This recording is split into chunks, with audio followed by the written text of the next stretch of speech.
Welcome to Strategy and Tragedy, the UK top 20 business show for entrepreneurs. If you are tuning in for the first time, then a great big warm welcome from me, your host, Stephanie Melodia. If you're tuning back in, then welcome back. It is so wonderful to have you. Honestly, guys, I am so appreciative of you tuning in. And if you haven't already, please hit that follow or subscribe button. I feel like I ask you every single time, but the stats are actually insane. There's like 70-80% of you that are not following or subscribing. So literally doesn't cost a single thing. It takes 2 seconds. Please help a sister out and do it right now. I'm giving you a chance. That's much appreciated. All right. Thank you so much for tuning in. I am so excited to interview my next guest, Mike Bandar. Oh my God, how to even begin with his intro. He is currently the co-founder and CEO of Waybook, which is a knowledge-based onboarding training platform to become the single source of truth for businesses. There's a lot of knowledge, there's lots of documents flying about, and it's to make sure everything is all in one place so everyone knows how to find everything. How was that as an elevator pitch? It was pretty good, yeah. 90%? Pretty good. I'd say a strong 91. Ah, yeah, thanks. All right, take the extra 1%. Take it, yeah. He is also the co-founder of Hopper, which is a social media scheduling tool, also co-founder of an awesome startup studio, and leaving the best till last, he is also the owner of Toy Boy Warehouse, which that was a bit creepy. No, that was unintentionally creepy, yeah. Which matches older women with charming younger men. Mike, welcome to the show. Thank you. Thanks for having me. And expertly done right there, of course. That was expert. You nailed it all right. That was a stab. That was a stab. I got somewhere close to it. You got there. You don't want to play darts with me. I never get bullseye. But I appreciate that. I'll take the compliment. Close enough. So more to your intro. One of the things that we've both got in common, in addition to having 5 million job titles, is we are both educators in entrepreneurship. That's true. So yes. you are a lecturer at UCL. Yep. So cool. Amazing. So my opening question to you is, can you teach entrepreneurship? Oof. Can you teach someone to be an entrepreneur? Yeah, big question. I mean, this is kind of an age-old question, right, in terms of whether it's innate, whether it's learned. And I think to really dive into that, we almost need to make two totally separate distinctions about what constitutes an entrepreneur and or what is necessary for somebody to become an entrepreneur. Are they born or made? Are they born or made? But actually, there's thousands, millions of different types of entrepreneurs. There's millions of different types of entrepreneurship in terms of, is a plumber running a few additional plumbers an entrepreneur? Arguably, yes. And actually people running big tech startups. But to kind of get into that, I almost separate the entrepreneurial skills that somebody would have. So the skills being how people sell, how we do market analysis, how we can manage, and how we can, basically the tangible tactical skill sets that we can learn.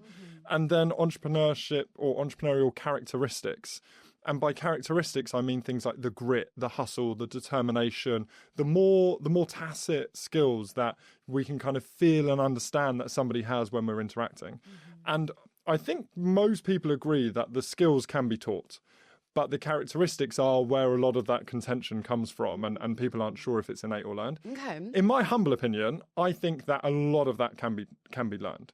And I think that you might teach the skills, and that's sort of what we do within our kind of teaching careers, if you like. So on the Masters of Entrepreneurship at UCL, where I teach, we run through that, right? The modules take you through how do we create a business model canvas, and how do we create value propositions, and do, customer intimacy and discovery. A lot of that can be taught. The characteristic side of it, I think, almost just to use semantics here, I think they can be trained rather than taught. Gang, whether or not you like it, if you're in business, you're in sales, full stop. And in today's day and age, there is no excuse not to leverage the best tech to make you smash your sales and commercial strategy. Because here's the thing, I bet whichever CRM you're using is simply telling you what happened after the matter, but gives little to no insight on why deals are stalling or closing. That's why I am genuinely so happy to tell you about Gong, the revenue AI platform that turns every customer interaction into actionable intelligence. Whether you're trying to improve prospecting, sales productivity, customer expansion, or revenue predictability, Gong offers a single AI platform purpose-built for revenue teams. Identify what separates your top performers from the rest, surface the objections that kill deals, reveal the patterns behind your wins and losses, and know exactly which messaging resonates with prospects. With powerful tools to understand every customer interaction, you can finally put an end to the guesswork and start scaling what actually works. Honestly, gang, this is such a cool tool for building sales machines. This isn't just about better data, it's about predictable revenue growth. Now, while your customers rely on gut feelings and outdated playbooks, you'll have an AI-powered insights driving every strategic decision. If you're ready to turn your sales conversations into competitive advantage, then head straight to the show notes for your unique Gong link and see why thousands of revenue teams trust their growth to revenue AI. Because in sales, strategy beats tragedy every time. All right, gang, let's get back to the episode. Okay, I'm going to geek out on this because it is a fairly rare occasion. I do get to kind of deep dive on kind of the teaching of entrepreneurship, and I love so much what I do, Mike. Honestly, I love it so much. What do you think, because I unsurprisingly have a few thoughts on this as well. What do you think are the hardest characteristics, skills to teach people who are maybe do not have that like innate college dropout, had that, made some money on a lemonade stand when they were 12, like not that persona, because I don't think I'm that persona either. The different persona who would be a student of yours, who does want to come and learn and be taught. What are the hardest things to teach? On the characteristic side, I would say there's almost characteristics that are necessary to be able to learn the other characteristics, right? That makes sense. And that is pretty much grit, determination, resilience, and that kind of innate hustle. So there's almost like a restlessness that comes from a lot of entrepreneurs that is what is the unlock for them to then learn the other skills, characteristics, and traits necessary to unlock what they're trying to do. That makes a lot of sense. And that burning desire, that burning restlessness is a characteristic that I think can be trained, but it would more be trained through environment. So actually, if you come from a family where it's entrepreneurial and you see people being resilient and getting knocked back and they're still going and getting knocked back and that gives them more fire, then we are a product of the people around us, right? So you become more like that. I love that. And I want to deep dive more into kind of like the inner psyche of these profiles, the motivation for some people, right? Yeah. So that grit, that hustler that you describe, I have met so many incredible entrepreneurs, and those who come to mind who are just these like relentless machines where I'm like, you could point them at anything and they will make it a success. Some of them almost have like something to prove. Sure. There's maybe like a revenge or a chip on the shoulder. Absolutely. So what can you speak to on the motive, like what can motivate people to nurture that grit, that resilience? Like there's got to be that fire. You got to stoke that fire from somewhere. I would say that it's not all. A lot of when we talk about the kind of Elons of the world and the chip on the shoulder, a lot of that comes from trauma, and I don't think that means that people without trauma can not become entrepreneurs. I think it's more around aligning that grit that you have, that thing you're trying to prove, to something that is so fundamentally authentically you. So if you come from a very privileged upbringing, it's more healthy, and it's much healthier and it's easier to do. But I don't think that people are as well aligned to doing that deep dive into themselves and saying, why do I actually want to do this? Exactly. What feeling am I unlocking in myself? And it could just be to prove something to yourself, and you don't need trauma and chips around that, but you almost dig deep into that. That makes a lot of sense. And those particular characters that come to mind, I mean, psychoanalysts would have a field day with those guys. Yeah. On that note, I'm not going to come off the subject. I definitely want to geek out more with you, but I have to ask, what motivates you then, Mike? Do you know what? It's a question that I wrestle with, and I feel like over my career I've got to different levels of comfort, and I if I can digress just a little bit, I the way I see us as characters behaving, I almost feel like you've got our comfort zone, right? And if we live in this comfort zone, most people, 99% of the population, loves to live in the comfort zone. Yeah, and why wouldn't you? It's comfortable. For sure. And as soon as we go out of that comfort zone, we enter our stretch zone. And that's really the learning zone, where we start to see new things, experience new things, understand new things, and that's where we're learning. But then on the outer ring of the learning zone, we have our panic zone. Mm-hmm. And so often do people get out of their comfort zone, explore, look around, have a good time. And then if they tiptoe into the panic zone, they're instantly brought back into their comfort zone. Yeah. And then have fear to never leave it again. I was going to talk to you about fear. Okay, we'll come back to that. So that's how we operate, right? And I think that where I like to be is on the very edge of the learning zone, just before panic. And I feel like if I'm at that point, then I feel alive, and I know that I'm making progress. I know that I'm moving fast. I know that I'm learning things. A lot of people who push have been in panic zone, and it's not enjoyable. Yeah. But the big trap with all of this is the more you're in your stretch and your learning zone, it gets bigger. Yeah. Because you're stretching and you're learning, and then your comfort zone becomes bigger. Mm-hmm. And I feel like I've had these things periods throughout my career where I feel content, and I feel this is good. Take a breath and an exhale. Exactly, yeah. And I mentioned to a mentor of mine once, I went to her probably about 10 years ago, and I was like, Helen, I just feel so content. I feel so great. And she said, it won't last. Yeah. And I was like, what? How dare you? And it didn't last, right? For somebody as ambitious and driven as you. Well, this is it. So if we take a moment in your career where you have been at the most outer edge of that stretch zone, can you think back to a specific moment? You can share it with us or not. It's up to you. But the key question there is, what was that driving factor on your motivation to get that far on the edge of your stretch zone? For me, it's more a case of challenging these kind of limiting beliefs or assumptions that we might have about ourselves. Mm-hmm. The reason why I love entrepreneurship in any form is I feel like it's one of the only things where people can do something in a way that they choose, and they can do it for the reasons that they choose. There's almost no limits, right, in terms of how you operate and why you operate, rather than who you are and what you do. Like that doesn't matter within entrepreneurship.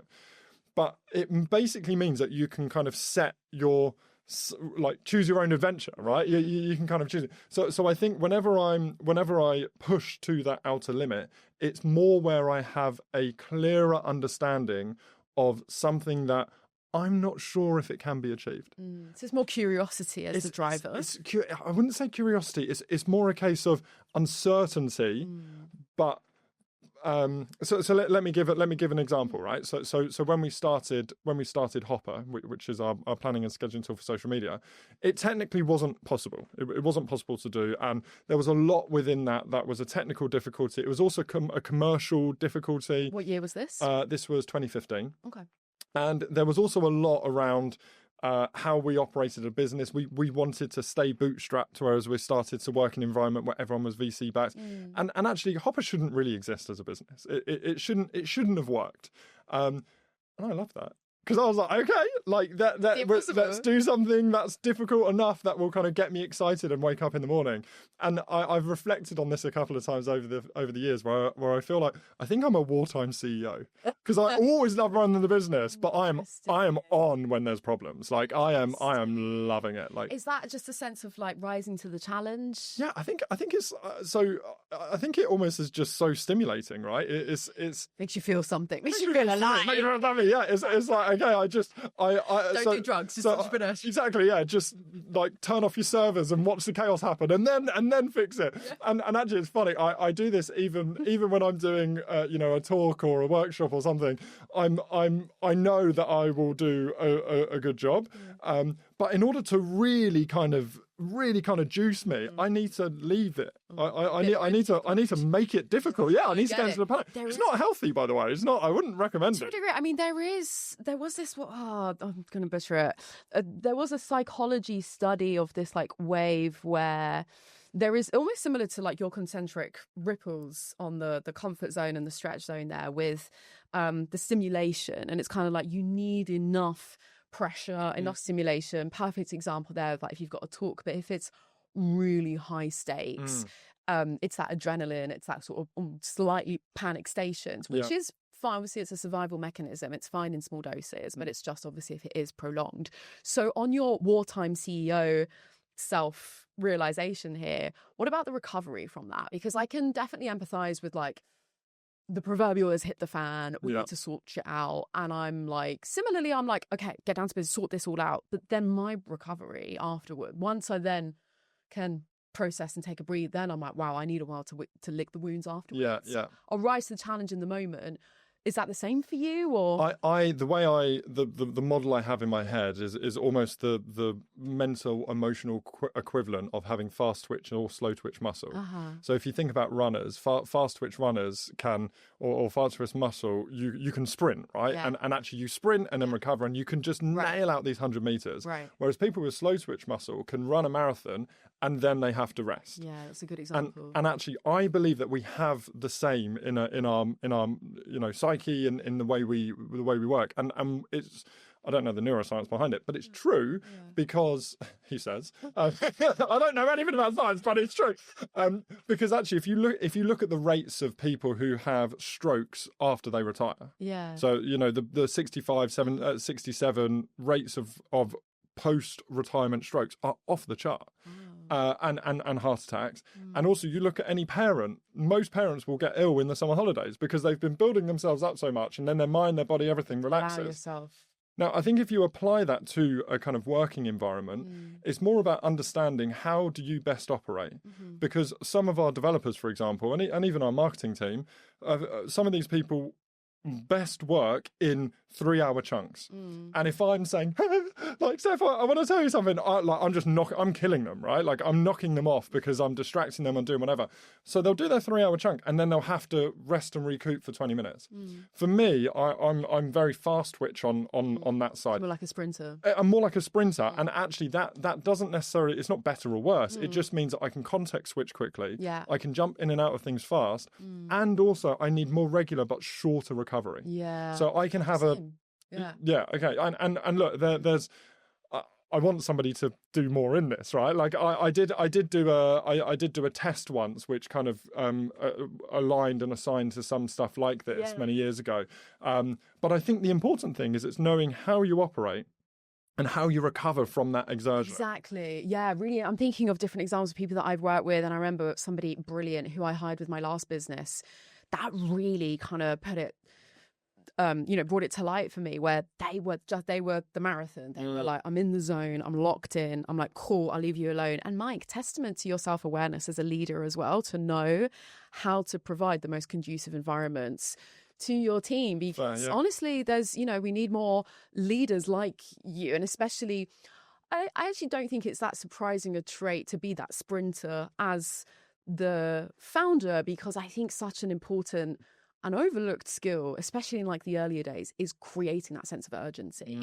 And so I think there's some of that does come into play to like we need to like rally the troops. We need to like, you just got to create that sense of urgency for people. But then it's kind of like, I guess once you found product market fit, once you're scaling, once you have these teams, you need to set them up for success. It's so true. But I think even in that time where it's high pressure, being agile, chopping and changing, if work that needs to be done needs deep work, focus and concentration, then it is torture for people if they're being thrown to the wind. But interestingly, you talk about my self-awareness. That actually came because we used to have an office in Birmingham, and I used to have a lot of guilt when I wasn't in the office. Right, like I've always been involved and like loving it, and because I started spending more and more time in London, I would come back from London and I'd be like, guys, I'm so sorry. I've literally only been here one day this week. And everyone's like, Mike, we have been so productive. And then I think we're all better without you here. So that was actually the seed that got me into trying to understand why are people better when I'm not around. And I'm like, don't worry. Put on some Lana Del Rey. Okay. Love you too, guys. Love you too. All right, that was amazing. So we mentioned the keyword fear. You mentioned that a little while ago. I wanted to come back to that and looping back into like teaching entrepreneurship. And my question, however long ago, was around like the hardest characteristics or skills to teach people. And that was one that I had in my mind, was the fear factor. And I guess that kind of relates to your concentric circles framework there. We don't suddenly kind of leapfrog out into that danger zone. But what has been your experience of pushing, I guess, sort of like first-time founders, entrepreneurs that are new to this space, pushing them to take risks? Because risk tolerance is another huge factor when it comes to like success. Yeah, I think there's more so in the UK than in other countries. I agree. That there is an alignment between people's sense of worth being who they are, how good they are, and the project they're working on. And what you tend to find particularly in earlier stage entrepreneurship, is that people will share and have pride about everything that they're doing. But then you get into this kind of valley of despair where they aren't moving as fast as they would like to be. So they're not actually exposing their idea, their work, getting it in front of people, which actually slows down the progress of their business becoming something, but growing. And then they build up this fear of failure or actually not looking as good as what they think they should be doing. And then it's a bit of a downward spiral. It's a downward spiral. So I actually was in an incubator in Birmingham for many years, and there was this guy who had this really great idea, this really great product, but he would never show it to us. And then every time you spoke to him, it had another feature and it was doing another thing. And actually, we kind of went our separate ways and left the incubator. And I saw him 2 years afterwards. And I said, "Oh, whatever happened with the projects?" And he said, "Oh, well, like next month we're just doing this and we're adding that." And we both knew that he hadn't launched it, he wasn't doing it, but he was still in this inertia of saving face. Yeah. And I think that fear of, I don't even know what it is. I was going to say, sorry, carry on. I know what it is though. It's all these different fears. Yeah. Because this is, sorry, just finish your story, but in my teaching experience as well, it has been one of the biggest eye-openers, mentoring and having the privilege of one-to-one mentoring with some of these incredible like budding founders, was the variety of fears. I still need to do like a whole video on this, but there's fear of judgment. There's fear of it not being perfect, like just perfectionism getting in the way. There's simply fear of the perception and just kind of like, what are other people going to think? Who gives a shit? Who are these other people? The biggest thing with that, which I love, is an Olympic athlete is never going to judge someone going out for their first run in the same way a serial exited entrepreneur is never going to judge anyone for starting out their first business. So whoever's judging you literally doesn't even matter.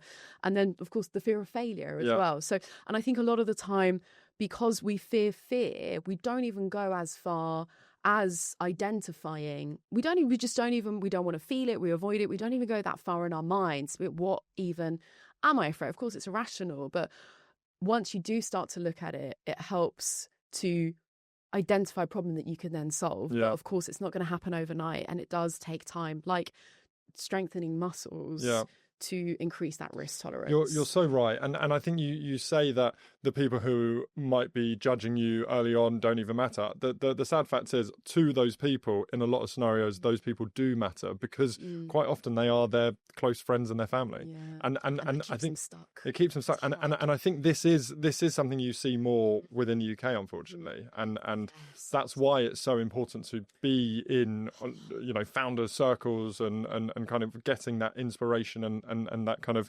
camaraderie, if you like, from other people. That average of the people you spend your most time with, it's said so earlier. true, right? It's so true. I actually read something about how some criminals are like, in the most like extreme crazy circumstance, are like kept kind of stuck because that is the people that they're with, and like they don't want to break free from the tribe because like that feels like death to us as Homo sapiens. Yeah, that's interesting. But that's not always the case. Like, as in, this is the thing. And actually, I think to kind of put this to I guess linking it back to teaching entrepreneurship, part of the value of entrepreneurial training, whether that be at university or whether that be in any format, is the cohort that you build. And actually, back to the point of the characteristics that can be trained rather than the skills that can be taught, the more you surround yourself by these people, you kind of create a positive echo chamber, I guess, and get that, you know, inspiration in from different people. And I think that that's very easy to find actually these days. It's almost just you need to take those first steps and kind of have that resilience to stay in there, even if you don't feel like you're fully at the table. I know so many people who are trapped, at least in part, because of the people around them. It's hard. It's hard when it is, you know, being real about it, like when they are your close friends and family. And it's like, are you going to abandon all of that and these people that you do care about and you love in pursuit of this personal development in entrepreneurship? Given all the benefits in entrepreneurship, and sort of sticking with the education theme for a sec, do you think that entrepreneurship should factor in more into schools' curriculum? 100%. And what can government do about it? Why are they not already doing it? Oh, I can't answer that question. We don't have all day, but no, 100%. And I think I think it's quite politicized actually. I think it's quite politicized in terms of how good is entrepreneurship for UK PLC? That's the main question. And that ultimately filters down into all kind of other policy decisions. The other key thing to bear in mind, which makes this difficult to actually execute, is the best form of entrepreneurship education, in my opinion, is from other entrepreneurs. And actually, it's very hard to systemize and scale that out to the general population through all school years. One Day's doing a pretty good job of it. Just say. Oh yeah, of course. Yeah, of course. You can sign up to One Day. so I think that's one of the kind of practical challenges, but it's the policy. But saying that, there are lots of, I would say, extracurricular things that have been that are available within schools, and I know that that's become a more increasing, much more than before. But the underlying question you raise is so important, which is ultimately, how beneficial is this for UK PLC? And if we're trying to position ourselves as half a semi-decent competitor in the innovation economy, surely breeding more entrepreneurs is part of the answer. It's not just getting too political. Should I take this to House of Lords? Take it. Bang on that door. I want to. No, I think, I don't actually think it's, I personally don't think it's that contentious, but I think maybe I just only speak to the people that agree with me. Yeah. We need to get some politicians on this. Well, I think, look, just to kind of still man the other side, it's a case of, well, not everybody can be an entrepreneur. Not everybody has the opportunity. Not with that. No. Well, okay, no, I don't think everybody can become a VC-backed tech startup. I agree with that. And I don't think the answer to everyone's solution is start a business.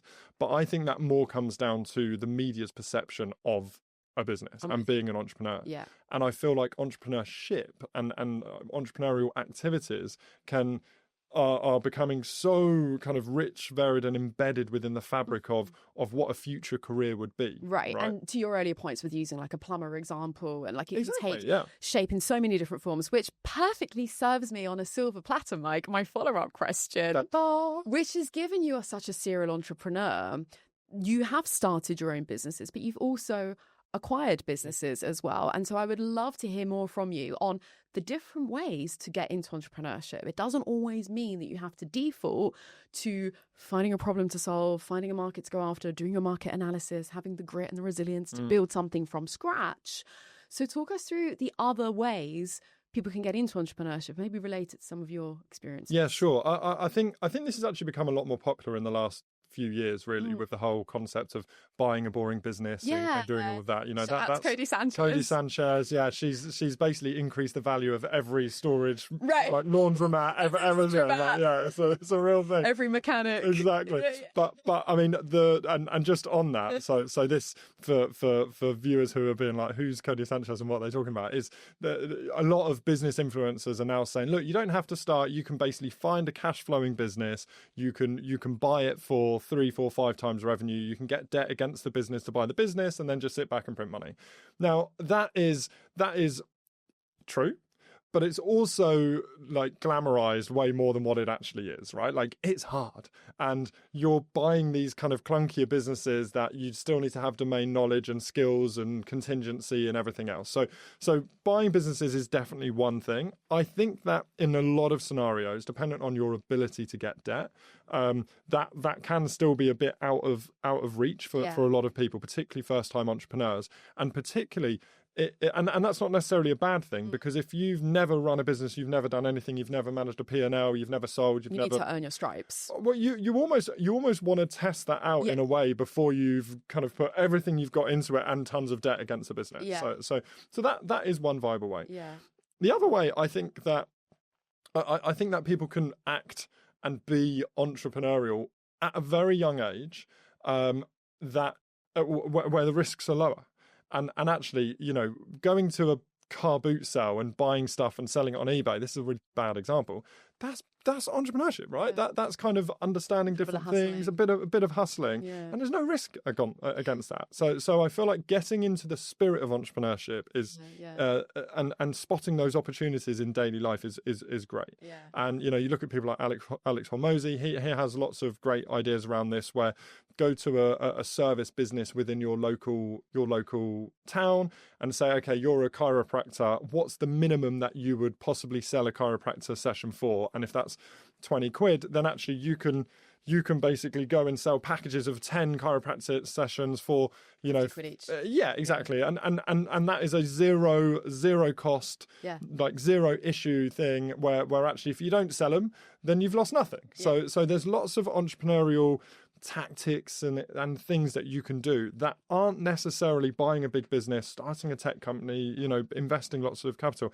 And I think that is an important thing for people to do if it's either a stepping stone into starting your own business, if it's a hustle to make some money whilst you're starting a business, or actually just a skill set that you're then going to later use in a job or you know, in life. Yeah, 100%. So how did you acquiring Toy Boy Warehouse come about? Because I still feel like it is kind of rare, like unless you are more so in the finance industry and you kind of like know the lingo and you have a bit more of that familiarity. I don't think many people think of buying a business, entering entrepreneurship. Most people still think, I need to start my own business, go into it. So how did it come about for you? You must have already been aware of this concept. It was actually very natural, to be fair. I would love to say I was born a private equity champion, but it was very natural. So basically, as I grew up, I did a lot of these kind of small I did a lot of these small Are there any fun ones you want to share on the show? Oh, I mean, loads of fun ones. I once bought 100,000 balloons at auction,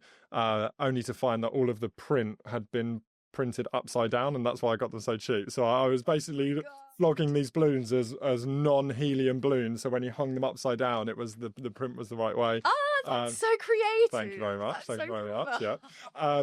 Traveling dog bowls, like just loads of things. My first proper business was a paintballing company. So I basically had a business that we didn't operate the sites, but we operated the ticket sales, the booking, and put bums on seats basically in the sites. Yeah. And that was a fantastic business. I ran that all throughout my university. And actually, that's what gave me a seed bit of capital to then help with acquisition later on. So that was a way in. But I always had growing up impatient ambition, right? Like actually, you hear it being discussed more now as a bias to action, which is like way nicer. Like I grew up with a bias to action, but I was basically just like impatient, like ADHD, like wannabe entrepreneur, and I was like, oh, look over there, let's try and do this, let's try and do that. So I always had that in me, and actually, as I started doing bigger products and projects and bits like that, I almost wanted to firstly formalize that a little bit, and the opportunity to buy the dating business almost just came around left field. I was actually doing some consulting whilst starting a fitness supplement by subscription company, and I met the person who wanted some consulting on another business she owned. And when I found out that she had this dating business, I was like, wow, this is amazing. Like it was profitable. It wasn't really growing, but she was bored of it. And because we had previously played with some different tech products, I looked at the business and I was like, there's no recurring revenue. This SEO is amazing. The site conversion is awful. Like the the forum, basically everything. When I looked at it, I could fix. So much opportunity. And I asked myself the question, like, what could we do different to the existing owners? And there was tons where our kind of hypothesis of what could be better was so de-risked. I was like, we've just got to buy this business.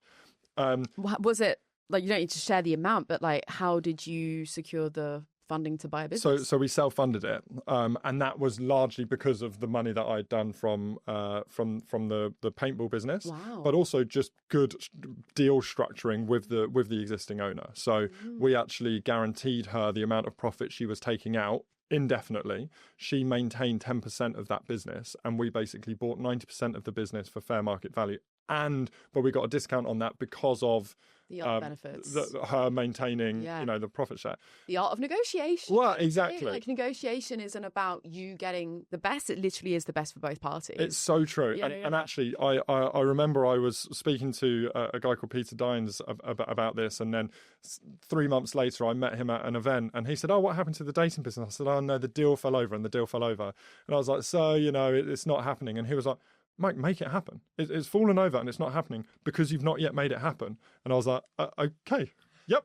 So I picked up back the phone. I just made the deal happen, and it's just bits like that. Like, wake up call. It's just such a wake up call, and that's true in so. This guy, sorry, a guy called Peter Dines. I must admit, I've not been in touch with him for a very long time, but he sits very favourably in my head. He's a really great guy. Hello to him. I'm sure it will. Yeah. Heard of him? Sorry, who is he? What was? He was basically a kind of mentor in the Birmingham entrepreneurship space. So he was really successful within his businesses, and I've got so many of these great mentors that have kind of like passed through in my life and have really kind of been massively impactful for me. Created these sliding doors moments, right? And it kind of goes back to what you're saying with the people you surround yourself with. Oh, totally. If he hadn't just challenged you in that moment, you could have just let that by the wayside. Yeah, I wouldn't have been a professional toy boy, That's like...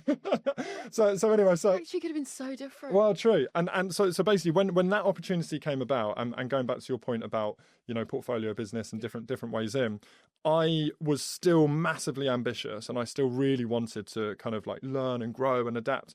The dating business was a great opportunity, but it didn't satisfy the full ambition of what I wanted to achieve.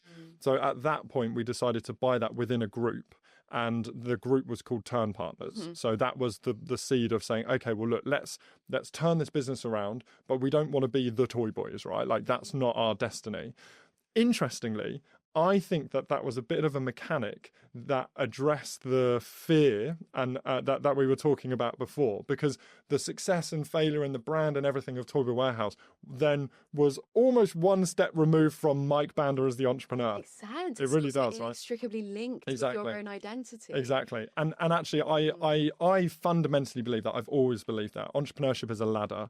The businesses we start today is not the businesses that will define us, not the businesses we run tomorrow or in the future, but it helps us see the next step of what we're doing and build knowledge and skills and understanding. We were able to turn around the dating business, and it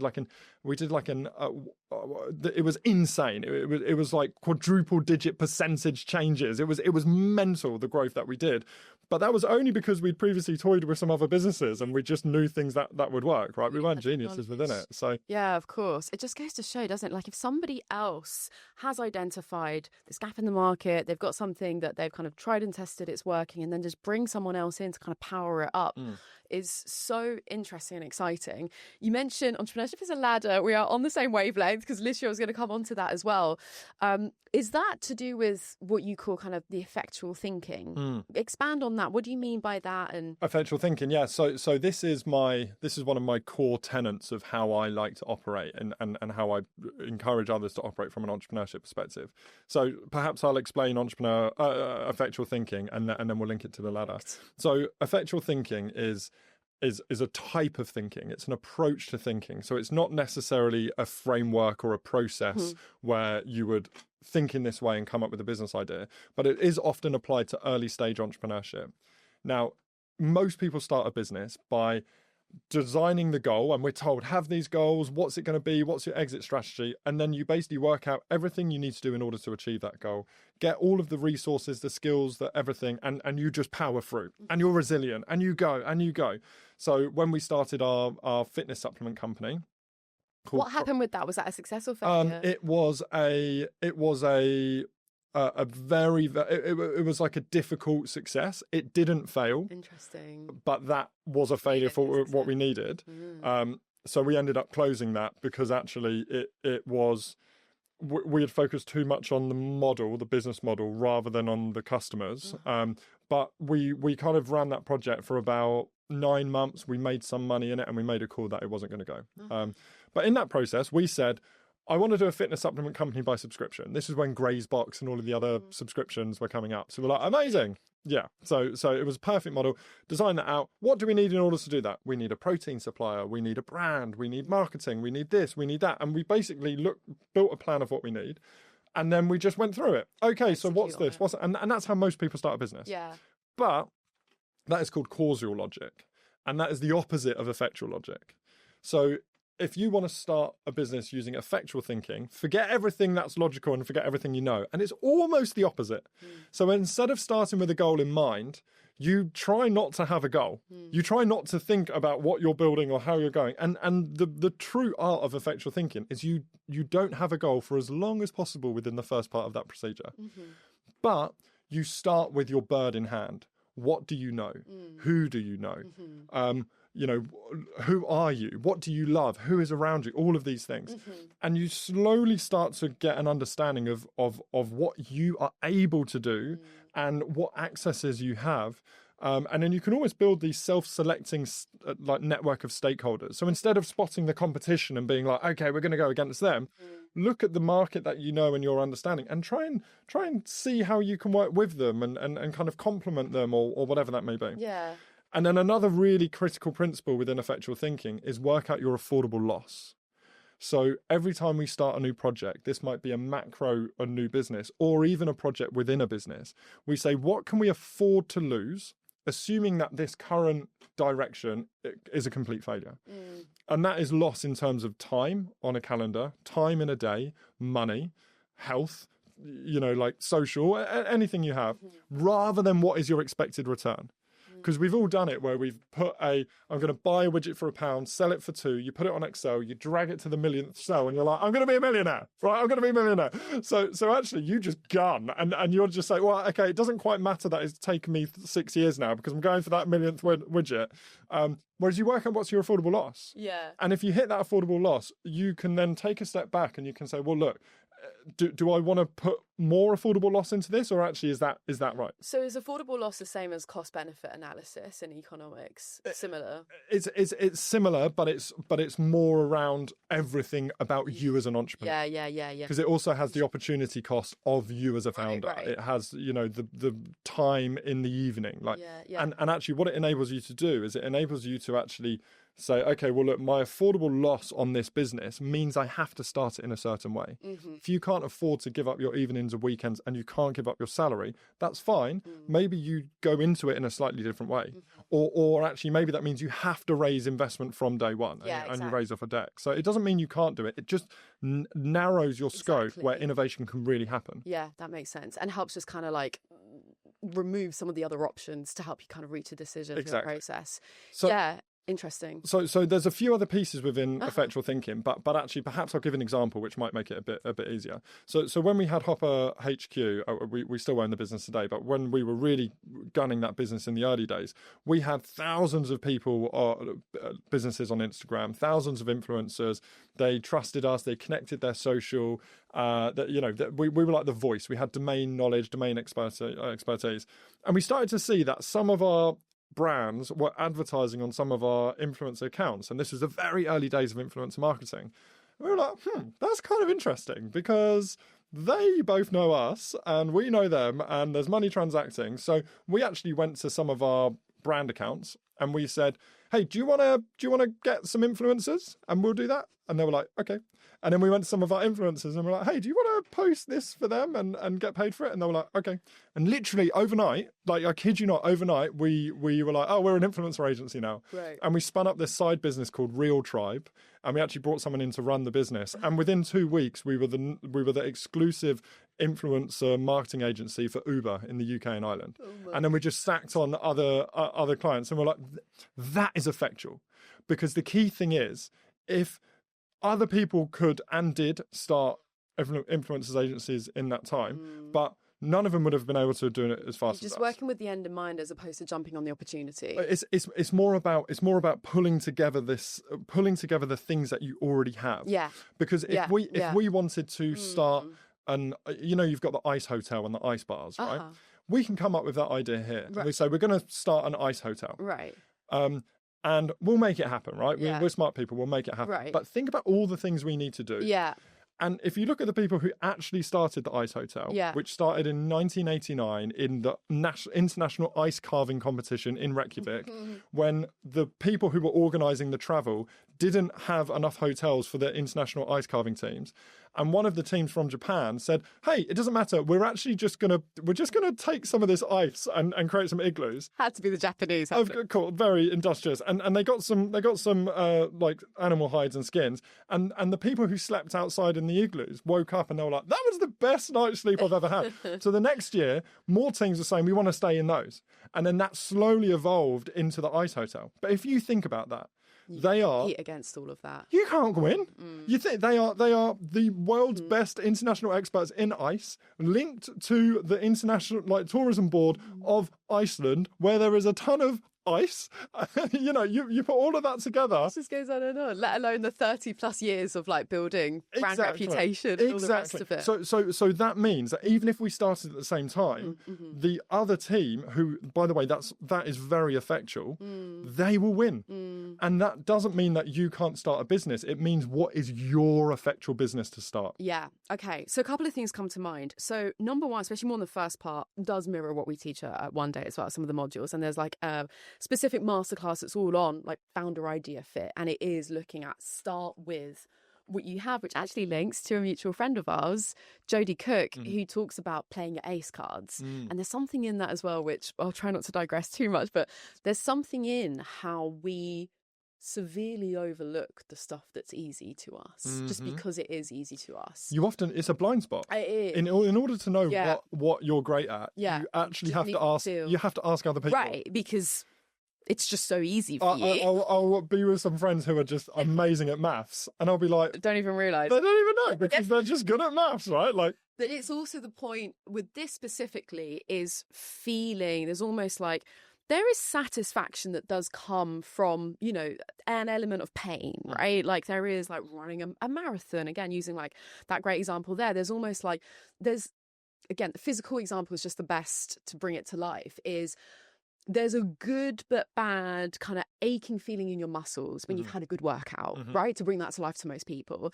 And it's the same concept here, personally and with business. There's kind of sweet victory, when you've had to work for it. So there's something in that as well, with tied up within the first part of effectual thinking, which is starting with One Day what we call the founder idea fit, which is what do you already know? Who have you already plugged into? Who your network? Because even your networks and your communities you could easily take for granted as well. Yeah. So many people, it's wait, not everyone has so and so on speed dial. Yeah. You do. Yeah. Message them, so there's that I just wanted to comment on. And then the great example you shared with Hopper, and that example of effectual thinking of kind of seizing an opportunity and you've got everything there. My counter argument to that is the lack of focus that a lot of staff, and especially if they are kind of ADHD, sprinting, kind of entrepreneurial types. What would you say to that? Kind of the difference to try and sort of distinguish between the effectual thinking, the seizing an opportunity, bring all these things together versus not getting distracted.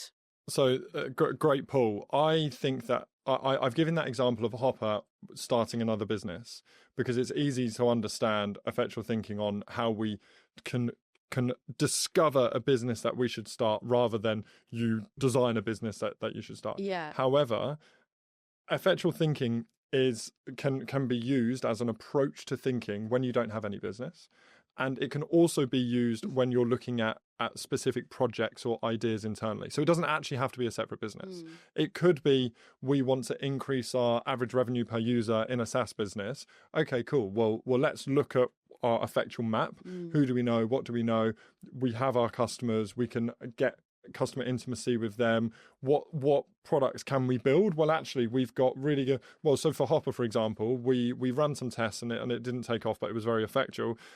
Where we had a lot of design talent internally. So actually, we knew a lot of our businesses needed some actual posts for their social media. So actually, we were like, okay, cool. Well, look, if the biggest issue for you to become activated in Hopper is knowing what to post, then we'll do the basic strategy for you and we'll design the posts and do whatever else. So for a while we kind of had that as a feature bolt on. And to your point, that was a bit too much of a distraction and pulled away in that part. But sometimes it's not, and sometimes even in the features we build internally, the services we create, they can be applied with an effectual thinking that brings that alignment and gives us the reason why we would win as opposed to some other people. It's kind of that low-hanging fruit, isn't it? It's all these terms that come to mind. Playing your race card, the low-hanging fruit. It's really, but if anyone is interested in this, definitely look up effectual thinking and perhaps we'll put some links in the show notes as well, where I would encourage people to kind of explore it and try and live in that space. It's one of those things you see and you're like, oh yeah, that makes sense. But then there's another layer of being like, okay, I'm gonna be effectual. Because it is uncomfortable. It's so right. It's uncomfortable to be like, I don't really know. I'm figuring it out. I'm sort of and that is the plan, right? That's like, so what are you doing?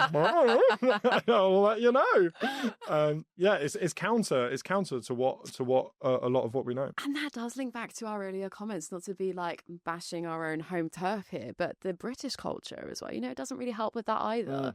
It doesn't help with like, oh, okay. Like we don't have that same sort of heyday Silicon Valley entrepreneurial energy of like, okay, cool, like you'll figure it out. That there really is something to be said for that American, like the American dream. For sure. I think there's more of it now than ever in the UK, but I think you need to find it more. Whereas I feel like so culturally it's not at the surface, but the communities do exist. I appreciate you putting a bit of a silver lining. We're not. We're still here. We haven't flown off to Dubai yet. Mike, my penultimate question to you before my traditional closing question is, given your wealth of experience across entrepreneurship, your own businesses, as well as teaching entrepreneurs, what's a common trap that so many founders fall into? I would say, I'm laughing. I had a conversation the other day where I said, oh, what do you do? Oh, like I run a business. I'm like, oh, cool, what do you do in the business? And they're like, I'm CEO, Chief Everything Officer. Ha ha ha. That's literally how I introduced my last guest. Oh, really? Okay. Well, carry on. I'm about to slate. It's okay. I feel he doesn't care. It's fine. I feel like when you have that mindset of being Chief Everything Officer, the way I would translate that is, so you're the bottleneck. That's exactly where I was going with the question. Yeah. And I feel like as founders, it is our responsibility to do the explore work, find new ways to do new things. Chief Explorer Officer. Oh, that works. That's better. But crucially, once you found out those new ways, once you found out new, places to buy things, channels to sell things, ways to speak to customers, we then basically need to turn that into a core piece of work.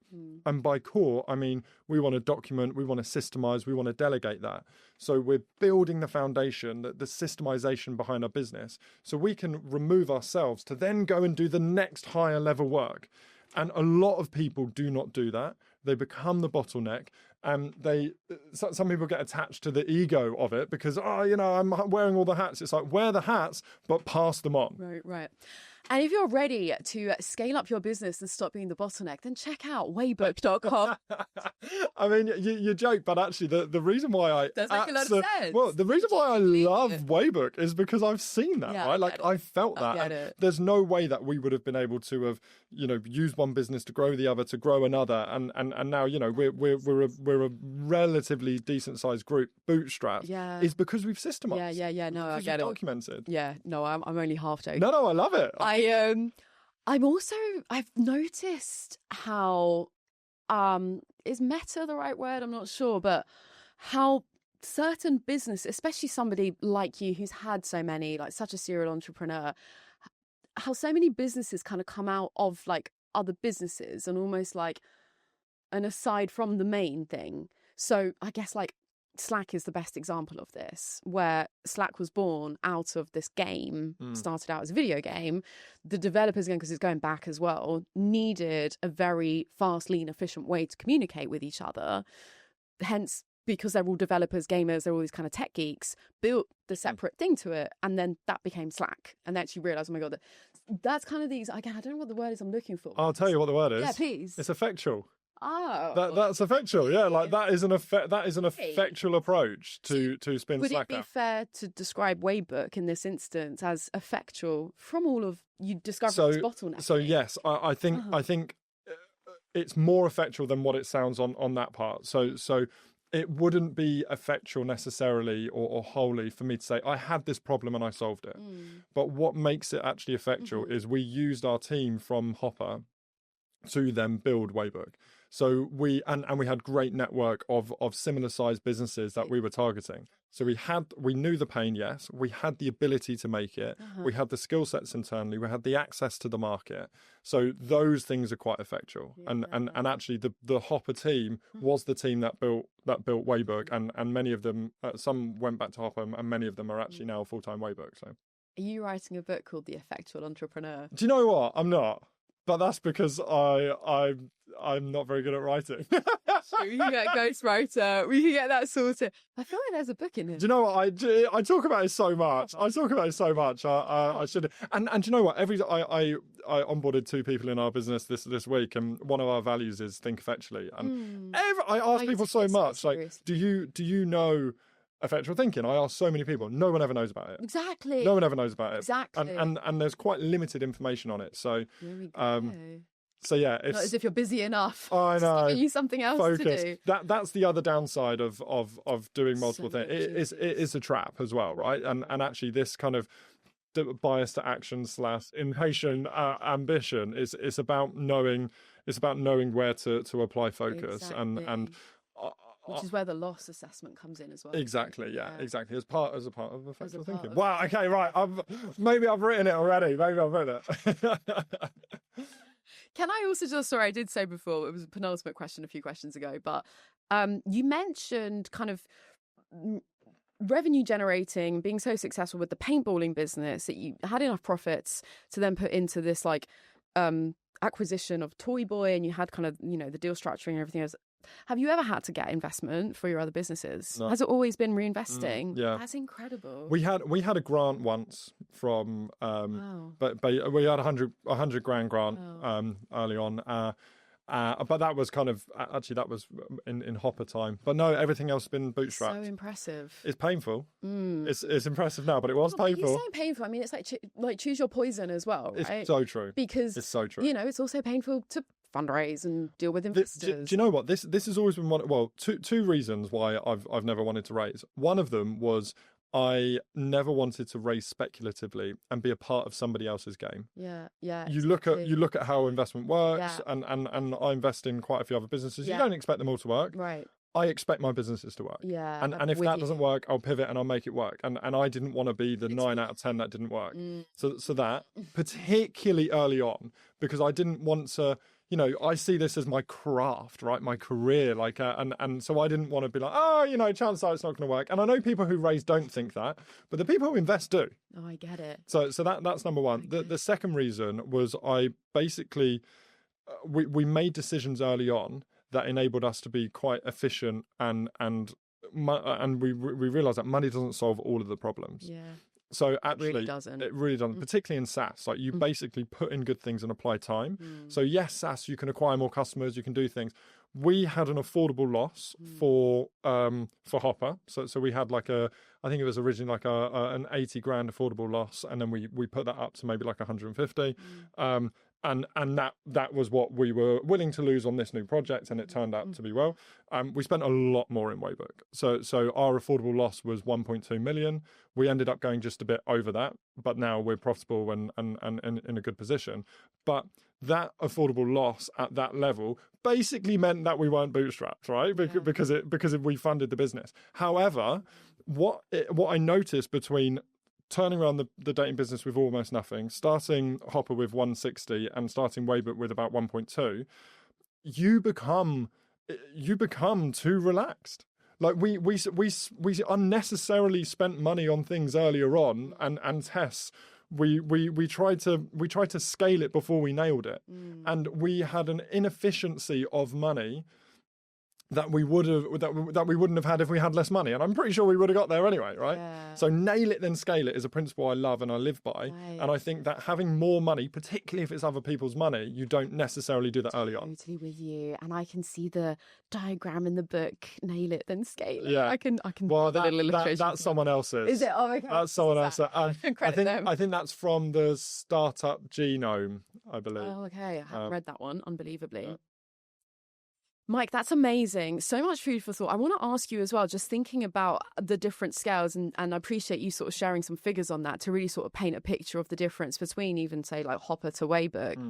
How have you had to change as a founder and CEO of businesses at such different levels? Have you had to go through your own sort of identity shift in leveling up in that process? I probably should have. I probably should have done. I don't know if I have. I saw this brilliant meme on social the other day where it was someone speaking to their team and they were like, oh! and the caption was, "When you're spilling tea at work and you realise you're the boss." And I'm like, that resonated so hard with me. I'm like, I definitely. I have such a great relationship, let's say, with my team, and the culture is amazing, and what's great about that is everybody is aligned to the success of the business. Yeah. People do really hard, really great work because they care about the business succeeding. Because we care, like I care about the business succeeding, but also we care about everybody doing their best work and being in their best places for that. So as the team's grown a little bit more, I am aware that particularly for some people in different cultures and different time zones and ages, that I am actually now a little bit more I guess senior to them than what I think I am. Yeah. So actually I can't be as much of a clown as what I am. Right. So that's one thing, but that kind of all just comes slightly in like less of a clown. Slightly less of a clown. And then I think the other thing, and this has really turned into matching my ambition, is that from day one, startup has always been my hobby. Yeah. And I used to be a bit embarrassed about that. I'm like, what are your hobbies? And I'll be like, oh, okay, I better say that I like football, but like I don't. But actually, I just love it, right? Like business is my hobby, and the content I watch is like the CNBC videos on how businesses are made and things like that. It's nerdy, I know. I do do other fun things as well, but that's my most fun thing. And I think that there is a difference between the sport of entrepreneurship and the kind of Olympic Games. And for me, I do some things because I love the sport of it, and some things because I want to win. Because you're competing. Yeah, and I feel like I've always been ambitious, but I've almost had to say like, okay, cool, I'm like, this is my career now. I'm married now. Like we've done some great businesses, but now let's go. This is it. Now let's go. Yeah. You mentioned kind of we a few times through your story as well, and I'm just connecting it back to what we were saying a few times about that importance of who you surround yourself with. So was this the same thing? You lightly mentioned this earlier anyway, but just to check, was this the same team from Hopper largely and co-founders as well? Been mostly. So I mean, so originally there was two of us in Term Partners, but I actually bought my co-founder out towards the end of last year. So now I'm the main owner of Term Partners. But Term Partners is kind of everything, and then the team of Term Partners is like a long-term team. So we've got new people from this week, two new people this week, but there are almost like the founding team of Waybook have been in the business for 12, 11 and 9 years. So in that context of leveling up as you keep going, from I don't know sport that well, but like I don't know the tryouts, the League One, all the way to Olympic. I pretend. But it is like the sports analogy is so perfectly helpful in the entrepreneurial conversation. But I guess it's like, I guess the Olympics is like creme de la creme, right? So it's just every stage you're kind of leveling up. You are surrounded by the good people. It's not as if you have to kind of. I'm sure there are some people you have to shed along the way. Yeah. It's not as if there's like a whole sort of overhaul every single time. No, for sure. And I think that's I think that we're all kind of humble enough that we do want to bring great people in. Nice. And actually it's fine if we bring people in who are more senior and better than us in different areas. And I think that as well. Yeah, so I think that kind of makes that nice. Makes that easier. Yeah. Amazing. Just on that note, who do you look up to now? Whether it's like in your own network or famous people, who are you like seeing as your mentors? Yeah, so there's one guy called Dave McLean who I just absolutely love. He's a relatively local business guy in Birmingham, or like his business is locally, but he runs a massive, amazing publishing company. And what I love about Dave is he has had tremendous success. He is a phenomenal systems thinker, but he's a big thinker. He can really understand a problem. He can really understand where opportunities are, and I almost feel like when Dave's looking at something, he's got a different X-ray lens on, and it's like, oh, this and this and this and this is what it is, and I'm like, yes, Dave, like, tell me more. And every time I speak to Dave, like the concept of kind of where I'm at on the comfort zone, stretch zone, panic zone, like that was from a conversation with Dave, and just so much I've got from Dave. Amazing. But the other bit I love about him is that he is so human and he's so generous, and he basically has had tremendous success, but does so much for people. Like he's one of those people that he feels successful when people around him are successful. And that really, I really feel that, like, that so resonates with me as a person as well. And I think it's quite rare. Yeah. You do, as you said that, you immediately brought one person at least to mind who just embodied all of that as well, who very sadly is no longer with us. But it is rare, because this person that's come to mind for me, like, very sadly passed over a decade ago. Wow. And that's the person that, like, Can you share who? One of my first bosses. I mean, no one would have heard of him, right. But well, his name's Simon Baker, and just exactly all of that. Like, I'm going to get emotional if I talk too much about him, but I get exactly what you're saying about it is how you're made to feel. You know, the Maya Angelou quote, where it is like, it just, you know, it isn't just skin deep. It's not just the words. Like, I really do feel that. I don't even want to say the word authenticity, you know, because that's sometimes that's less authentic, isn't it? It's become such a buzzword. Real is the thing, real, right? Like, raw and real. Yeah, 100%. And again, sort of thinking in that way, and just such a genuinely, like, inspirational person to be around. Mike, I think I said this was going to be my penultimate question 20 questions ago, so I promise let's start wrapping things up. My traditional closing question on this show is, what's one tragedy that's taught you an unforgettable lesson? Thank you. Sorry, that was a badly timed water break, wasn't it? One tragedy. Do you know? So obviously, I thought about this because of the name of the podcast, and I knew this question was coming. I actually find myself quite lucky to not have a big bookshelf full of tragedies, right? Which actually is kind of linked to what drives you and what chip on the shoulder do you have. I'm like, no, I'm making the chip, you know. So but I think one thing that really came to mind, and it was actually a period probably around 8 years ago, and I was in our office in Birmingham, and I value myself as a kind of high tolerance individual. Like, as we mentioned before, I love to have that pressure, and I feel like that kind of gets the best out of me. But this was probably the time where I got as close to that kind of like burnout, panic, overwhelm that I've ever had. So there was something happening within the dating business where our development partners were basically holding the business hostage. We had some issues within Hopper HQ that looked existential. It almost looked like everything was going to disappear.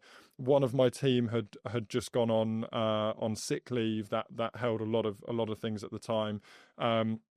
And then there was just a long tail list of lots of things, like so many things at once. So many things, and I remember just like feeling overwhelmed, and I think I'd been on this like slight spiral of burnout. But this all happened within a matter of a few days, and there was an email that came in from the accountants that was like, Mike, you've got to approve this VAT return. And for some reason, I hate doing stuff like that, but for some reason, this VAT return was just like, it tipped you over the edge. Like, I'm done. So I basically like felt claustrophobic, right? Like, so I got out of the office and I just had to kind of like walk around and almost like get some fresh air into myself. And actually, the lesson that taught me is, as there'll be many people listening to this, and I think you're the same, of being a high tolerance individual. Like you have the propensity to take a lot of stuff and a lot of layers, and you'll sort it out, you'll make it happen.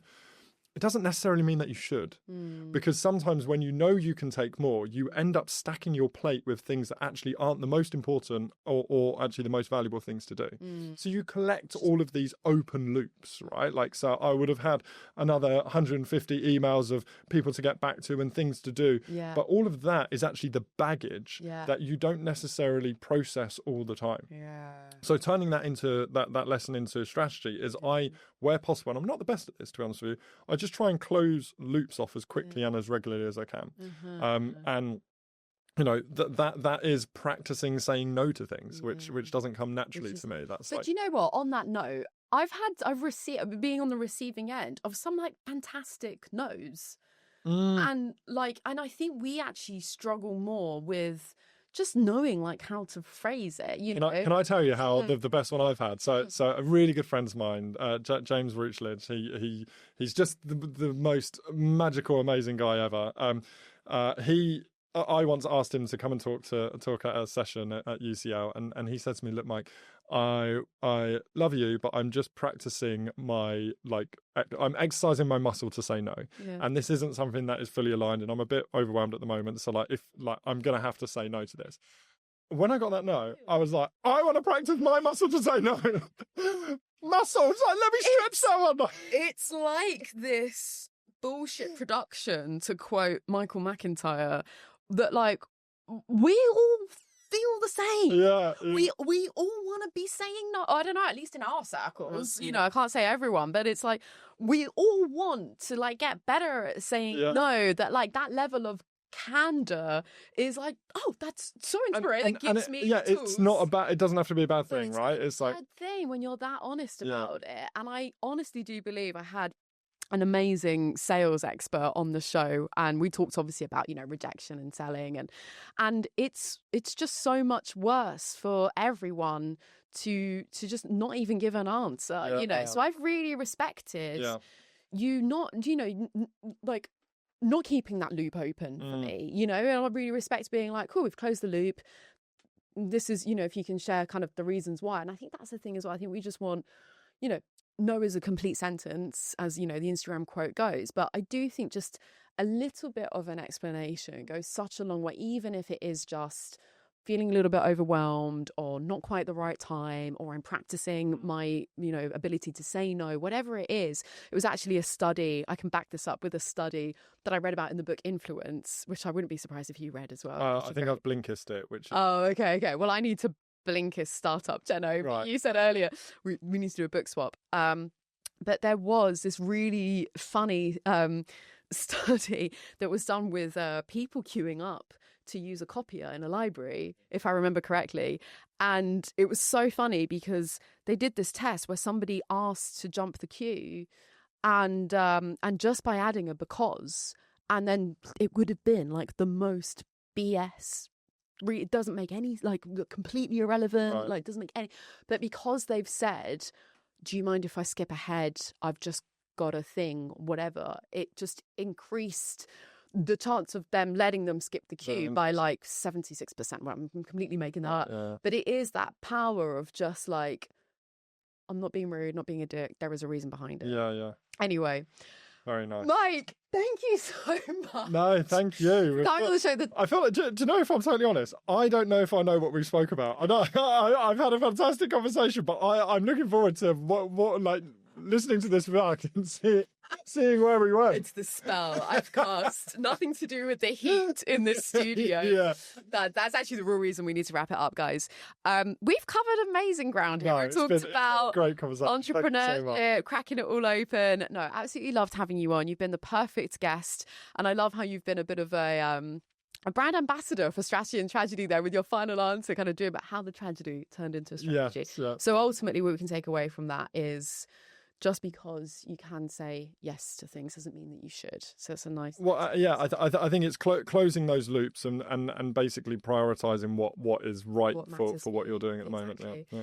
And closing this loop, gang. Thank you so much for tuning in. If you enjoyed this episode, please hit that like button. Leave a comment. Absolutely love hearing from you. We're here in the studio. It is just us at the moment. So it's always lovely to hear from the other people on the other side listening in, wherever you're listening. Leave a comment. What's resonated the most with you? Have you looked into effectual thinking off the back of this? Please let us know your comments and look forward to seeing you again next time.